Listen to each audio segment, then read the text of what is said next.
A lovely night out here. There was one kind of weird incident right around sunset where some people came up in a boat, looked like they were coming up to talk to us, saw us, and then a blueberry butt appeared right in the middle of my shot because she didn't realize I was filming. Good morning, Taters! Okay, Taters finally decided to put some pants on so I can film. It looks like, if anything, the current is actually worse than last night. We're gonna have to watch out. Funny thing is, it goes this way towards the wing dam, bounces off that, and then it's going the proper direction out there. We briefly got caught in a bit of a whirlpool yesterday coming around a wing dam. Or actually, it wasn't even a wing dam. We were just coming around the side of the island, and all of a sudden there were eddies all over the place. We were looking at the forecast as far as the river, and it looks like it went up massively. Some of the gauges are showing like 10 feet up.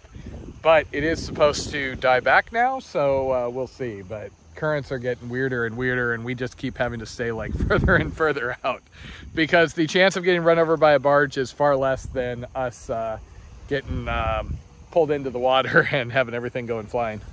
So this is the second time a boat's come up. Last night we thought they were about to join us on the beach, and I went over thinking, oh, maybe they were from the last tow and they saw us and they just wanted to give us beer. But alas. And today on Macetators in the Morning, trying not to get killed by the current. So Jen and I come at this stuff in very different ways. At the point where we start to like exceed estimates, I start stressing out and coming up with new estimates, new goals that I can fail at, because if I don't exist in a constant sense of like stress and failure, I don't know, I'd probably just like lie down and fall asleep. Versus Jen is just always like, I don't care, and shows a disgusting amount of contentment. Like I become more discontent by her smug contentment. Oh, but I want you to be content too. Never ever gonna happen apparently. Sometimes. Yeah, it usually involves nachos, and you know her reaction whenever I'm like, I think I'm gonna order the nachos. I haven't had them in so long. She's like, and there's Matt doing my least favorite thing, carrying the heavy things. Thank you, Matt. So things can get a little boring doing the same thing day after day after day after day here. And one of the things every morning is the boat is imbalanced because Jen decides to put like all of the water jugs on this side, so we go over that way. So I got tired of saying leaning left, leaning right, so I've started just yelling out news sources that lean heavily left or heavily right to represent it. So this morning, the boat is leaning heavily to the left. So I yell out to Blondie, salon.com, salon.com. And instead of fixing it, she's just been laughing. Oh, last night it was InfoWars all the way. we need to get into the main channel. Can we adjust things afterwards? Well, I'm waiting for you. Here I am working hard, and we're just getting swept into the... Oh yeah, maybe we should paddle. We do have a few what looks like recreational fishermen up here in Kentucky, I believe. That would be Kentucky. That would be Missouri. Tennessee's back there. So this is basically another one of those big underwater wing dams. You can see the water drops a little. We aim for these V's because that's going to have an easier go. Something like that, there's always a chance we're going to hit a rock. We're in a constant state of when there are no clouds going, oh, I wish there was clouds. And then the clouds start like this, and next thing you know, things start to go down. So when we say the buoys have been a little nonsensical through here, you can see we have a red, a green, another red, and another red.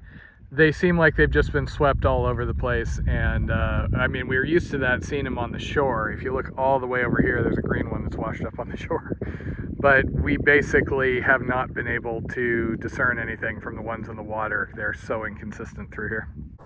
And today on Weird Tow Loads of the Mississippi, so the cancer barges, seen that. The tank's a little different, but that's not that odd. But he's got little barges working as a breakwater. So a tow combined with a wing dam, and we've got all sorts of wave and current going on. There's full-on whirlpools over there. We just had our fill of running into those yesterday. Oh, do you want to go over to the whirlpool? I do not think you want to. Your fish might get lost.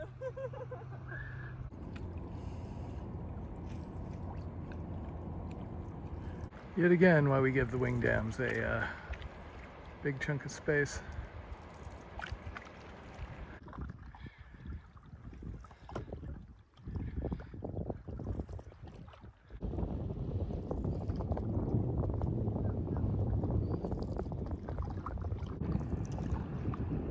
Scale out here is just kind of amazing. Hey, watch that damn pontoon there. Hell, I had to steer my head into the bank. Guess when they wouldn't get out of my way, I don't know what's going on with them. Alright, yeah.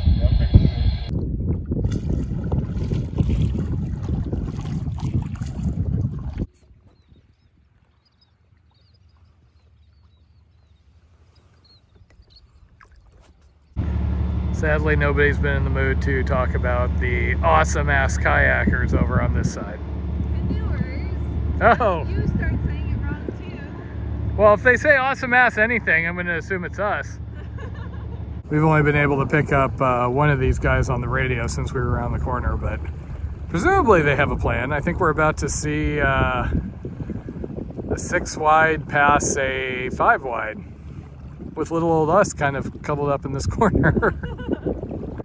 And yeah, they're getting rather cozy. Jen, wouldn't it be fun to be in the middle of that? Gently rocked her. Oh, wow. What is that off to the left? Oh, we got more tows coming.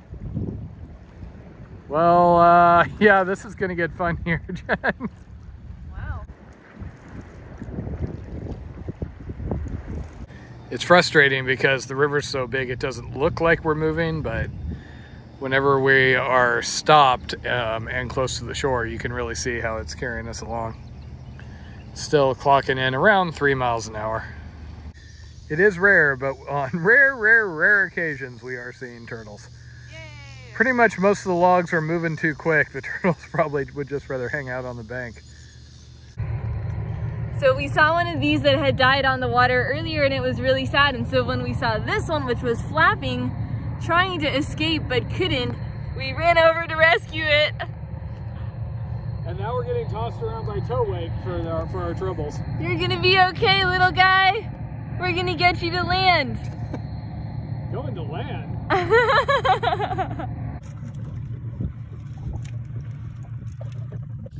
So we actually had a reasonable campsite, but we were around the corner and it was lacking one of the most important things we could possibly have right now, which is cell access. I haven't been able to upload an episode in like 6 or 7 days and it's driving me nuts, and I keep getting messages on YouTube about, are you guys dead?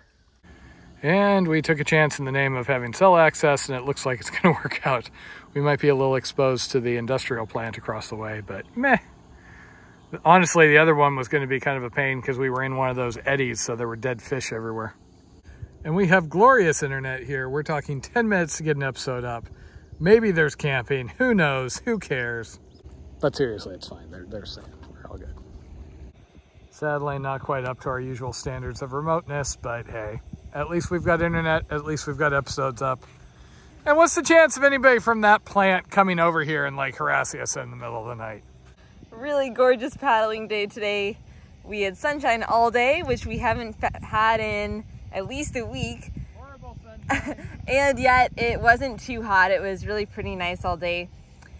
There were a lot of tows. Also, there was minimal dead fish in the water. I think I can count on my fingers the number of dead fish that we saw floating. So that was a big improvement. We tried to rescue a big moth. I'm not sure if he's gonna make it though. He's still just sitting still in the boat where we put him, but hopefully he recovers after he gets some more time to rest. And we saw turtles and a deer and a whole ton of tows, big tows passing each other in a narrow channel, so that was exciting.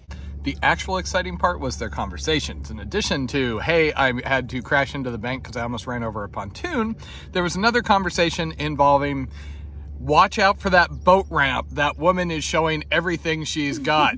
Oh, really? And a lot of carrying on about it was a myth, yada, yada. And here we are. This is like a 2-star campsite. There are bright lights in our eyes, loud noises, not much privacy, but at least there is internet, which has been a struggle. Haven't been able to get episodes up in a week or so. People are worried about us, so that'll be good. And then this sets us up to go into Caruthersford tomorrow for a resupply. Home sweet home for the night.